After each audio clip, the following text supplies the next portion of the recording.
My dear brothers and sisters, Queridos irmãos e irmãs, é maravilhoso estar com vocês esta manhã. A Igreja de Jesus Cristo dos Santos dos Últimos Dias está crescendo continuamente e se tornando mais conhecida no mundo inteiro.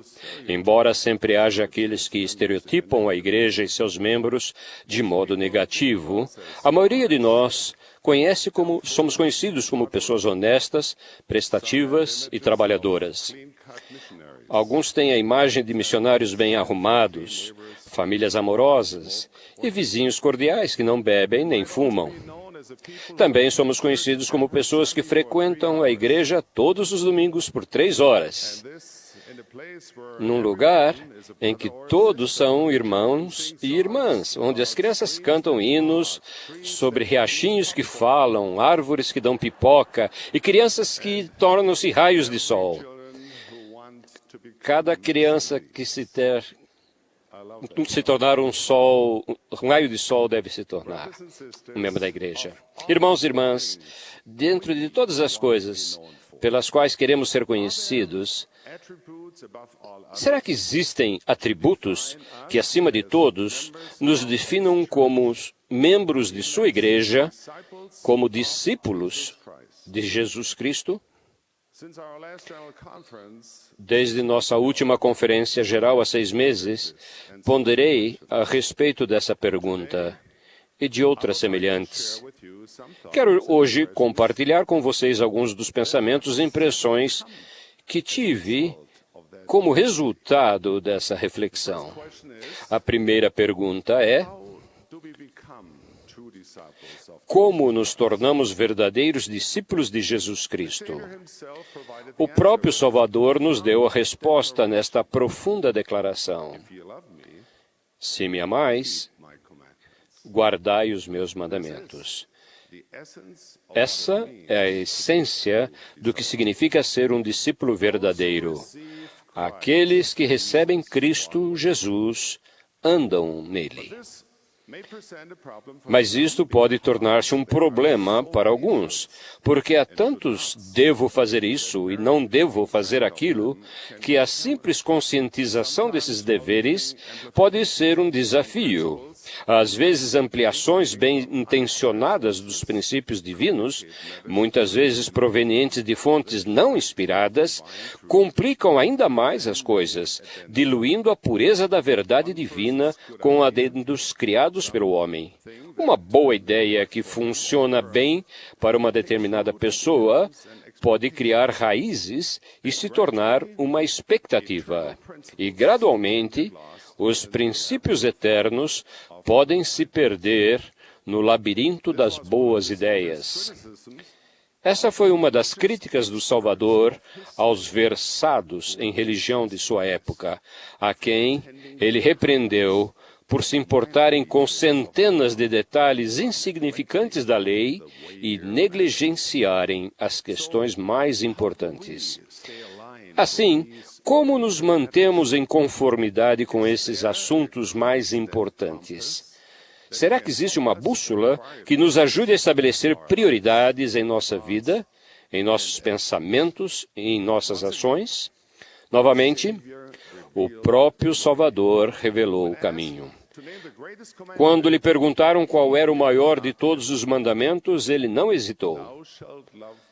Amarás o Senhor teu Deus de todo o teu coração e de toda a tua alma e de todo o teu pensamento, disse ele.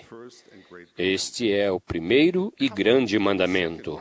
Associado ao segundo grande mandamento, que é amar ao próximo como a nós mesmos, temos uma bússola que nos mostra a direção a seguir, não apenas para a nossa vida, mas também para a Igreja do Senhor, em ambos os lados do véu. Uma vez que o amor é o grande mandamento, ele deve estar no centro de tudo e todas as coisas que fazemos em nossa própria família, em todos os nossos chamados na igreja e em nosso meio de vida.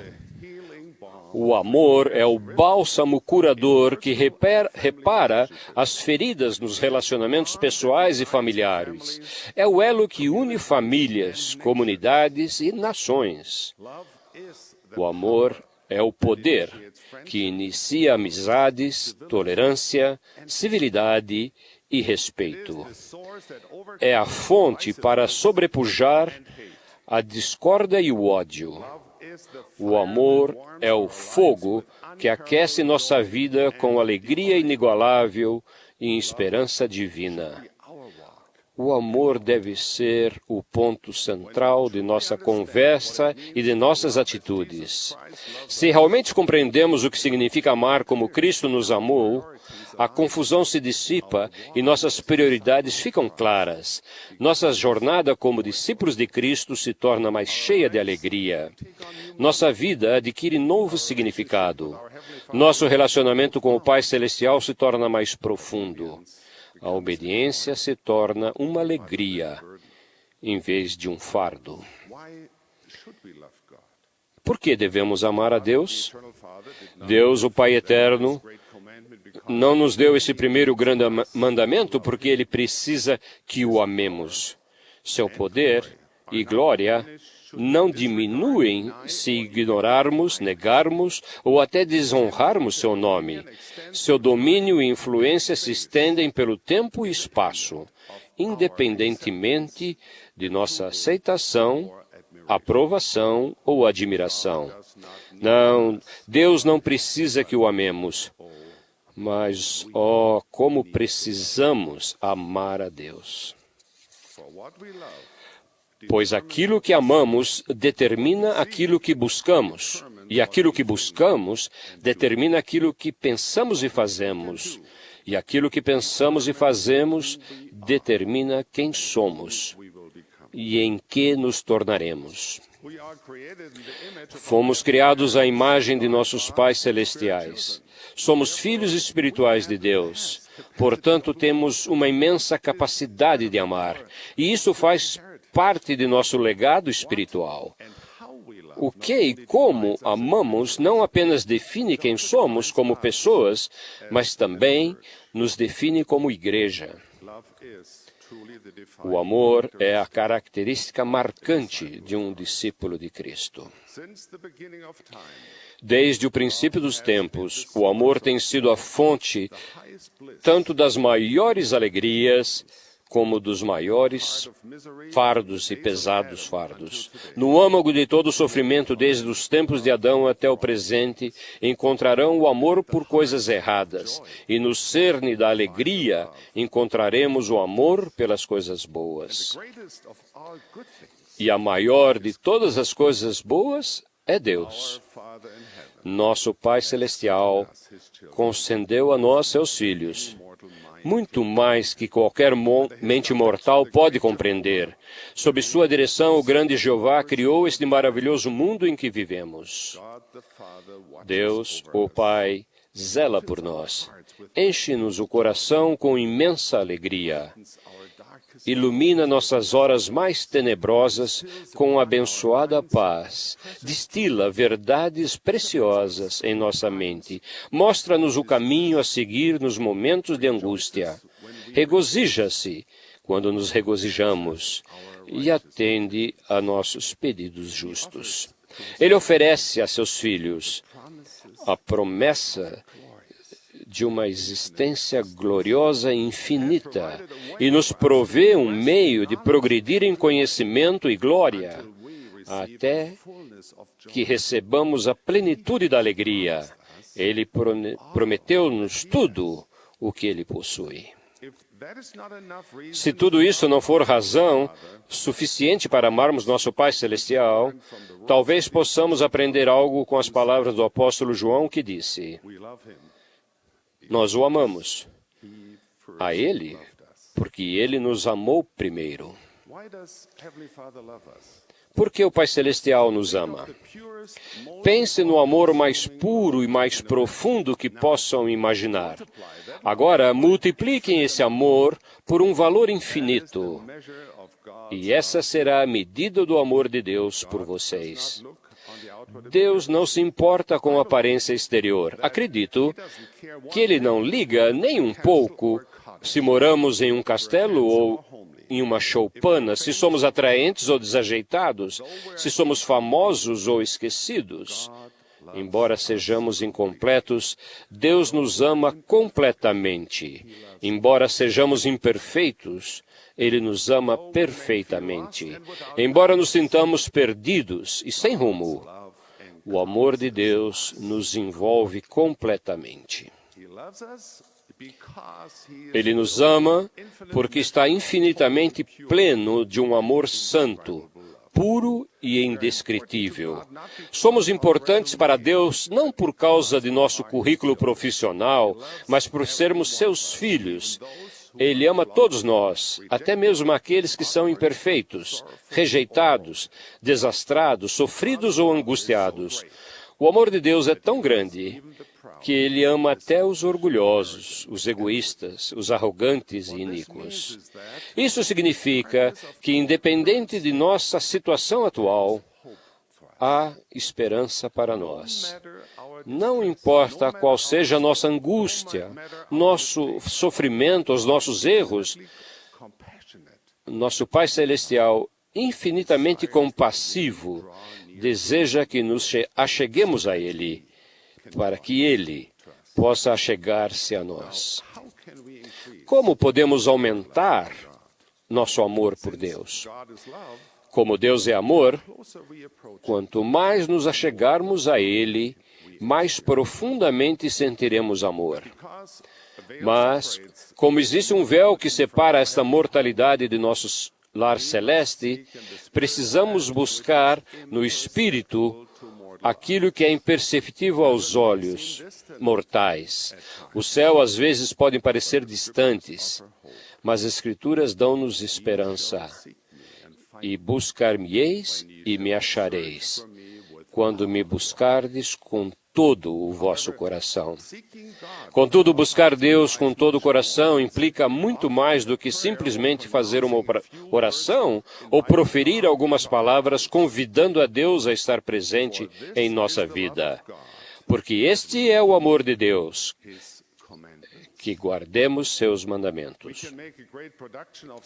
Podemos fazer grande alarde do fato de que conhecemos Deus, podemos proclamar publicamente que o amamos.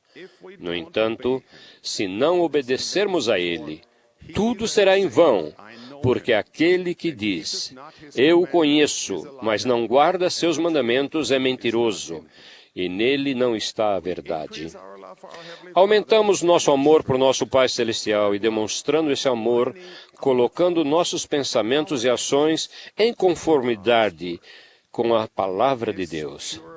Seu puro amor sempre nos orienta e nos incentiva a tornar-nos mais puros e santos.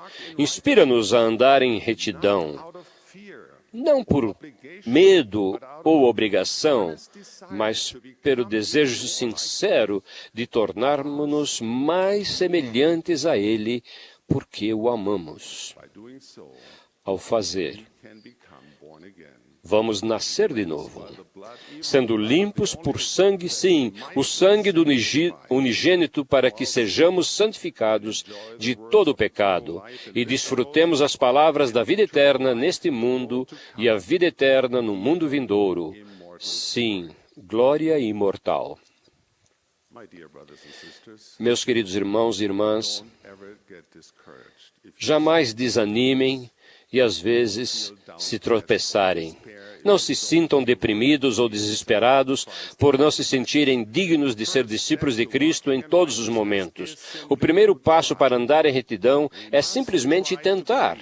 Precisamos tentar acreditar, tentar aprender a respeito de Deus. Leiam as Escrituras, estudem as palavras de seus profetas modernos e decidam escutar o Pai e fazer as coisas que Ele nos pede. Tentem e continuem tentando até aquilo que parece ser difícil se torne possível. E aquilo que parece apenas possível se torne uma parte real de vocês, em um hábito. Como podemos ouvir a voz do Pai? Ao se voltarem para seu Pai Celestial, vocês oram a Ele em nome de Cristo. E Ele irá responder. Ele falará conosco em todo e qualquer lugar. Ao lerem as palavras de Deus que se encontram nas Escrituras, escutem sua voz. Nesta conferência geral e mais tarde, quando estudarem o que for dito aqui, escutem sua voz. Ao entrarem no templo e assistirem às reuniões da igreja, escutem sua voz. Ouçam a voz do Pai na generosidade e na beleza da natureza, no suave sussurro do Espírito. Em suas interações diárias com outras pessoas, na letra de um hino, no riso de uma criança, escutem sua voz. Se escutarem a voz do Pai, Ele vai guiá-los a caminhos que lhes permitirão sentir o puro amor de Cristo.